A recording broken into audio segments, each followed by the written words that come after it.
நாள் ஒன்று நீங்கள் விசேஷித்தவர்கள். அநேகம் அடைக்கலாங்கள் தெளிவார்கள். நீங்கள் விசேஷித்தவர்களாக மத்திய 10:31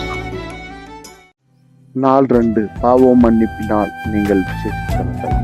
கிறிஸ்துவுக்குள் தேவன் உங்களை மன்னித்தது போல நீங்களும் ஒருவருக்கொருவர் மன்னியுங்கள்.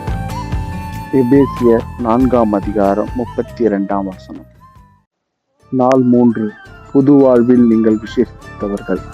அவரே என் கண்மலையும் என் இரட்சிப்பும் என் உயர்ந்த அடைக்கலமானவர். சங்கீதம் 62:6. நாள் 4 பற்றுறுதியில் நீங்கள் விசேஷித்தவர்கள். மகளே திடன் கொள், உன் விசுவாசம் உன்னை இரட்சித்தது. மத்தேயு 9:22. நாள் 5 பாதுகாப்பில் நீங்கள் விசேஷித்தவர்கள். நாங்கள் ஆராதிக்கும் எங்கள் தேவன் எங்களை தப்புவிக்க வல்லவராயிருக்கிறார். தானியேல் 3:17.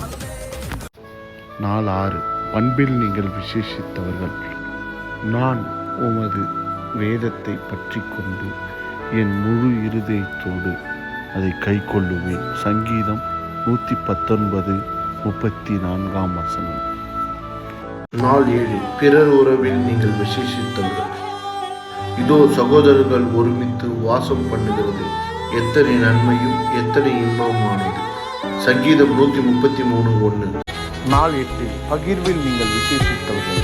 உன் பொருளானாலும் உன் எல்லா விளைவின் முதற் பலனானாலும் கர்த்தரையே கனம் பண்ணு. நீதிமொழிகள் 3:9. நாள் 9 பணிவிடையில் நீங்கள் விசேஷித்தவர்கள்.